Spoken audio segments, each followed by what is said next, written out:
வணக்கம். Lenskart solution limited இவங்களோட IPO open ஆயிருக்கு. இந்த கம்பெனி என்ன பண்றாங்க? ஐபிஓட பிரைஸ் பேண்ட் எவ்வளோ?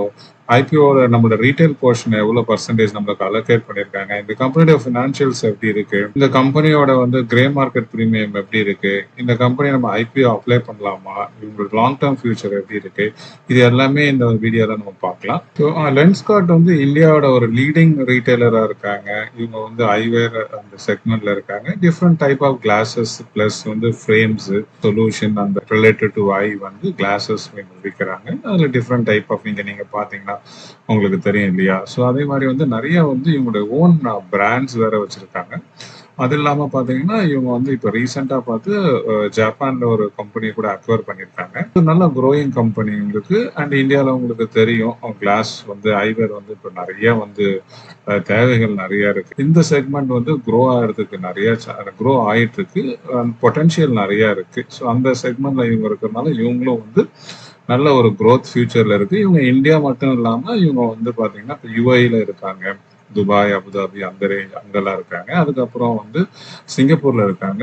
இப்போ ஜப்பான்ல ரீசெண்டா அக்வயர் பண்ணதுனால அங்கேயும் இவங்களோட பிரசன்ஸ். பட் மெஜாரிட்டி இது பாத்தீங்கன்னா இந்தியாவில தான் இவங்களுக்கு மேஜர் சேல்ஸ்க்கு வருது. இப்போ நம்ம ஐபிஓ டீடைல்ஸ் பார்த்துடலாம். இந்த ஐபிஓ 31ஆம் தேதி ஓப்பன் ஆகி 4th நவம்பர் முடியுது. இதோட பிரைஸ் பேண்ட் பாத்தீங்கன்னா 382 402 இருக்கு. ஒரு லாட் சைஸ் 37 ஷேர் இருக்கு. அண்ட் ஒரு லாட் வேல்யூ 14,874 ரூபா. நல்லா ஞாபகம் வச்சுங்க. இதோட ஃபேஸ் வேல்யூ ₹2 ₹10 கிடையாது. இந்த ஐபிஓட டோட்டல் இஷ்யூ சைஸ் பாத்தீங்கன்னா 7,278 கோடி.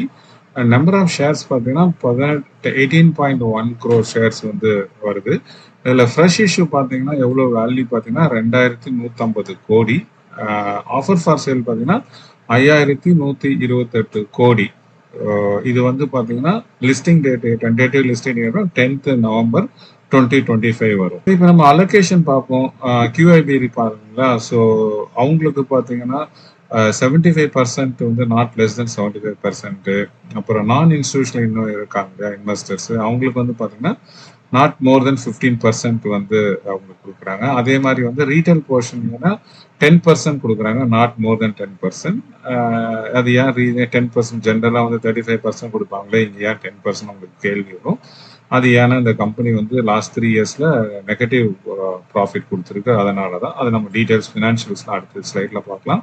ஸோ இதோட எம்ப்ளாயி கோட்டா இருக்கு. ஸோ எம்ப்ளாய்க்கு பாத்தீங்கன்னா 19 rupees பர் ஷேருக்கு டிஸ்கவுண்ட் கிடைக்குது.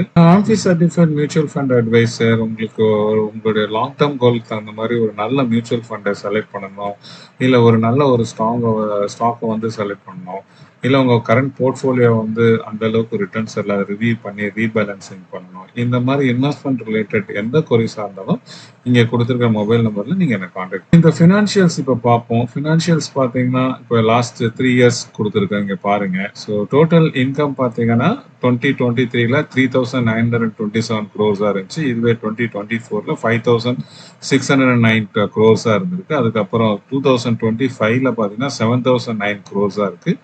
அண்ட் டோட்டல் இப்போ இந்த குவார்டர் இருக்கு இல்லைங்களா, 30th June 2025, அதுல பாத்தீங்கன்னா 1,946 கோடி இருக்கு.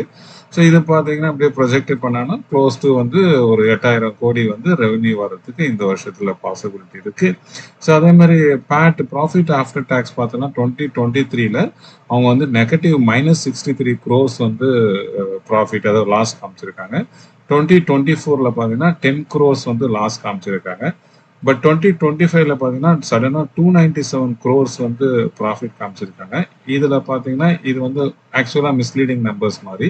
இதுல பாத்தீங்கன்னா அதர் இன்கம் பாத்தீங்கன்னா கிட்டத்தட்ட 180 கோடி பாத்தீங்கன்னா அதர் இன்கம் இருக்கு. ஸோ அது ஒரு சஸ்டைனபிள் இல்லை.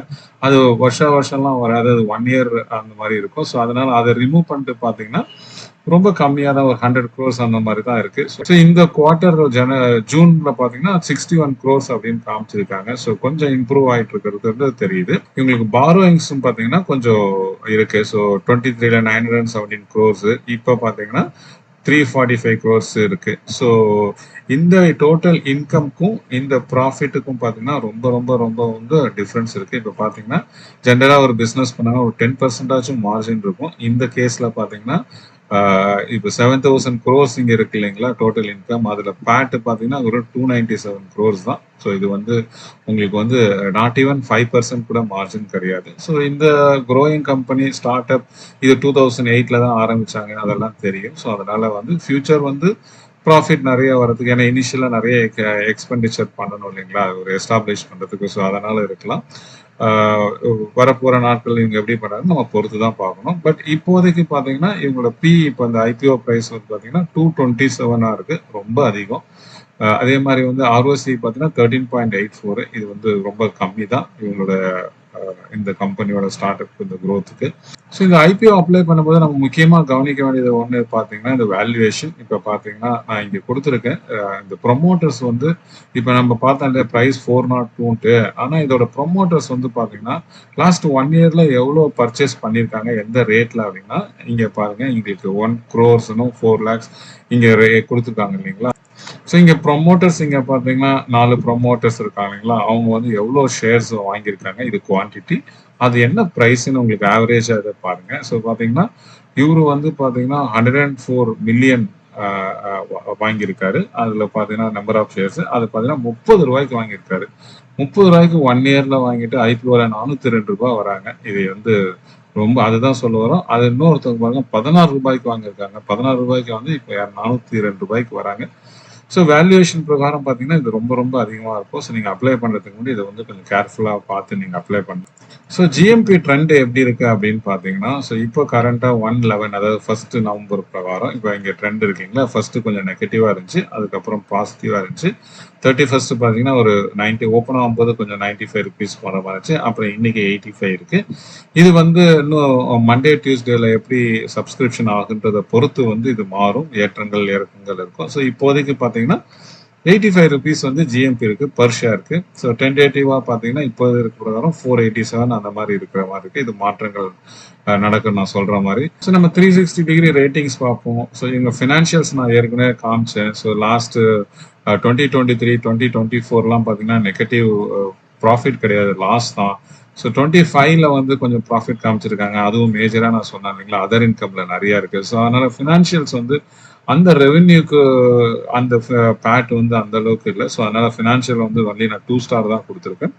அதே மாதிரி காம்படிட்டிவ் அட்வான்டேஜ் பார்த்தீங்கன்னா இவங்களுக்கு வந்து காம்படிட்டிவ் ரேஞ்ச் ரொம்ப நல்லா இருக்கு. ஸோ அது இல்லாமல் வந்து கான்சென்ட்ரேட்டட் ரிஸ்க் கிடையாது.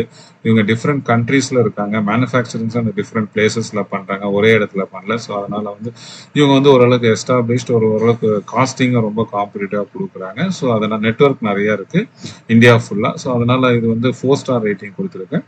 இந்த செக்டார் பார்த்தீங்கன்னா நான் சொன்ன மாதிரி ஐவேர் செக்ஷன் வந்து நல்லா க்ரோத் இருக்கு ஃபியூச்சர்ல, இப்பயும் இருக்கு ஃபியூச்சர்லயும் இருக்கு. மோஸ்ட்லி எல்லாரும் கண்ணாடி போட்டுட்டு தான் அலைவாங்க. நம்ம அவ்வளோ தூரம் நம்ம டிவி மொபைல் இந்த மாதிரி நம்ம அடிக்ட் ஆகிருக்கோம். ஸோ அதனால வந்து இந்த ஃபியூச்சர் இதுக்கு நல்லா இருக்கு. அதே மாதிரி வந்து இவங்களோட டைவர்சிஃபிகேஷனும் இவங்க நல்லா இருக்கு. நான் சொன்ன மாதிரி இவங்க சன்கிளாஸ்ல இருக்காங்க, ஃப்ரேம்ஸ் இருக்காங்க, அவங்களுக்கு வந்து கிளாஸஸ் பண்றாங்க, மற்ற சொல்யூஷன்ஸ் அந்த கிளீனிங் சொல்யூஷன் அதெல்லாம் பண்றாங்க. ஸோ அதனால டிஃப்ரெண்ட் டைப் ஆஃப் கிளாஸஸ்லாம் பண்றாங்க. ஸோ அதனால இவங்க டைவர்சிஃபைட் இருக்காங்க, not just one product. So அதில் வந்து பார்த்தீங்கன்னா 4 ஸ்டார் ரேட்டிங் கொடுத்துருக்கேன். ஸோ ஐபிஓ வேல்யூவேஷன் பார்த்தீங்கன்னா நான் வந்து இங்கே 1 ஸ்டார் தான் கொடுத்துருக்கேன். ஏன்னா நான் சொல்லியிருந்தேன் இல்லையா, ஹைலி ஓவர் ப்ரைஸ் 227 PE, அவங்களுடைய இபிஎஸ்லாம் ரொம்ப கம்மியா இருக்கு. அதே மாதிரி வந்து ப்ரொமோட்டர்ஸே வந்து 15 ரூபாய்க்கும் 30 ரூபாய்க்கும் 1 இயர்ல அவ்வளோ க்ரோர்ஸ் ஆஃப் ஷேர் வாங்கி இப்போ 402 ரூபாயில விற்கிறாங்க, வெரி ஹை. ஸோ அதனால வந்து ஐபிஓ வேல்யூவேஷன் அதனால தான் சிங்கிள் ஸ்டார் கொடுத்துருக்கேன். லிஸ்டிங் கெயின் பார்த்தீங்கன்னா இப்போ வந்து இது வந்து நான் 2 ஸ்டார் தான் கொடுத்துருக்கேன். என்ன ரீசன் அப்படின்னா, ஸோ மக்கள் வந்து இப்போ கொஞ்சம் ஒரு மாதிரி நெகட்டிவாக வந்து போயிட்டு இருக்கு. ஏன்னா இந்த மாதிரி வாங்கி இதில் வாங்கி இவ்வளோ விற்கிறாங்க, ப்ளஸ் அதர் இன்கம். ஸோ இனிஷியலாக கொஞ்சம் நல்லா இருந்த மாதிரி இருந்துச்சு, இப்போ பார்த்தீங்கன்னா கொஞ்சம் நெகட்டிவிட்டி ஸ்ப்ரெட் ஆகிட்டு இருக்கு. பட் அகைன் இது வந்து இப்படி போகுமானா அப்படி போகாது. ஏன்னா வந்து ரீட்டைலர்ஸ் இல்லை QIB அவங்கலாம் வந்து நிறைய வந்து சப்ஸ்கிரைப் பண்ணாங்கன்னா இது வந்து ஆட்டோமேட்டிக்காக லிஸ்டிங் நிறைய கிடைக்கும். பட் இப்போ இருக்கிற ட்ரெண்டை வச்சு இது பார்த்தீங்கன்னா ஒரு ரொம்ப மாடரேட்டாக தான் இருக்கிற மாதிரி இருக்கு. ஸோ அரௌண்ட் 15%லேருந்து 10 to 20% கிடைக்குன்ற நம்பரும். ஸோ லாங் டேர்ம் இன்வெஸ்ட்மெண்ட்க்கு இது யூஸ் பண்ணலாமா அப்படின்னு கேட்டால் கண்டிப்பாக வந்து லாங் டேர்ம் இன்வெஸ்ட்மெண்ட்க்கு வாங்கலாம், வச்சுக்கலாம். பட் நாட் இப்ப இருக்கிற பிரைஸ்ல கண்டிப்பா இதை வச்சுக்கிறது கரெக்டா கிடையாது. இவங்களுடைய வந்து ப்ராஃபிட் இவங்க வந்து ஒரு கன்சிஸ்டன்ட் ப்ராஃபிட் காமிக்கணும். அது வந்து பாத்தீங்கன்னா நெக்ஸ்ட் வந்து ஒரு 2 ஆர் 3 குவார்ட்டர்ஸ்ல இவங்க எப்படி வந்து ரிசல்ட் கொடுக்குறாங்க அப்படின்னு கன்சிஸ்டண்டா கொடுக்குறாங்களா அப்படின்னு பார்த்துட்டு நம்ம ஸ்லோவா அக்குமுலேட் பண்ணோம். பட் என்ன கேட்டா இது வந்து கொஞ்ச நாள்ல லிஸ்டிங் முடிஞ்சிட்டு ஒரு பபிள்ஸ் எல்லாம் முடிஞ்சிட்டு அதுக்கப்புறம் பாத்தீங்கன்னா ஒரு நம்ம ஐபிஓ பிரைஸ்க்கு வர்றதுக்கு வந்து நிறைய பாசிபிலிட்டி இருக்கு. லிஸ்டிங் கைன் மட்டும் எதிர்பார்க்கறவங்க வந்து நீங்க வந்து அது எத்தனை வாட்டி சப்ஸ்கிரைப் ஆயிருக்குன்னு பார்த்துட்டு அதுக்கு தகுந்த மாதிரி போடுறதுனாலும் முடிவு பண்ணுங்க. இது உங்களோட விருப்பம். என்ன அப்ளை பண்ணுவீங்களா அப்படின்னு கேட்டா நான் லாஸ்ட் நாள் வரையும் வெயிட் பண்ணுவேன். வெயிட் பண்ணிட்டு எவ்வளவு டைம்ஸ் ஓவர் சப்ஸ்கிரைப் ஆகுதுன்னு பார்த்துட்டு நான் அதுக்கு தகுந்த மாதிரி டெசிஷன் எடுப்பேன். பட் அப்படியே வாங்குறதா இருந்தாலும் ஃபர்ஸ்ட் டேவே வந்து வித்துட்டு வெளியில வந்துடுவேன். லாங் டேர்ம்க்கு நான் வச்சுக்குவேன் கண்டிப்பா. ஆனா எப்பனா நான் வந்து அதுக்கப்புறம் ஓவராலா வந்து நான் சொன்ன மாதிரி 1 ஆர் 2 குவார்ட்டர்ஸ்ல ரிசல்ட் எப்படி கொடுக்குறாங்கன்னு பார்த்துட்டு நான் கொஞ்சம் கொஞ்சமா அக்குமுலேட் பண்ணுவேன். கண்டிப்பா இந்த பிசினஸ் வந்து நல்ல பிசினஸ். இவங்களோட பிசினஸ் மாடலும் வந்து ரொம்ப நல்ல மாடல். ஸோ ஃபியூச்சர் நல்லா இருக்கு. ஆனா இந்த பிரைஸ் அதிகமா இருக்கிறதுனால வந்து நான் ஸ்லோவா எப்பப்பெல்லாம் டிப் ஆகுதோ அப்ப நான் வாங்கி வச்சுக்குவேன். இதுதான் வந்து என்னுடைய இது. நீங்க இந்த ஐபிஓ அப்ளை பண்றதா இருந்தா கேர்ஃபுல்லா அனலைஸ் பண்ணி அப்ளை பண்ணுங்க. நீங்க அப்ளை பண்ணி உங்களுக்கு கிடைச்சனாலும் நீங்க வந்து கமெண்ட் பண்ணுங்க. உங்களுக்கு இன்வெஸ்ட்மெண்ட் ரிலேட்டட் கொரிஸ் இருந்தாலும் நீங்க நான் கொடுத்துருக்க மொபைல் நம்பர்ல நீங்க என்ன கான்டாக்ட் பண்ணலாம். தேங்க்யூ ஃபார் வாட்சிங்.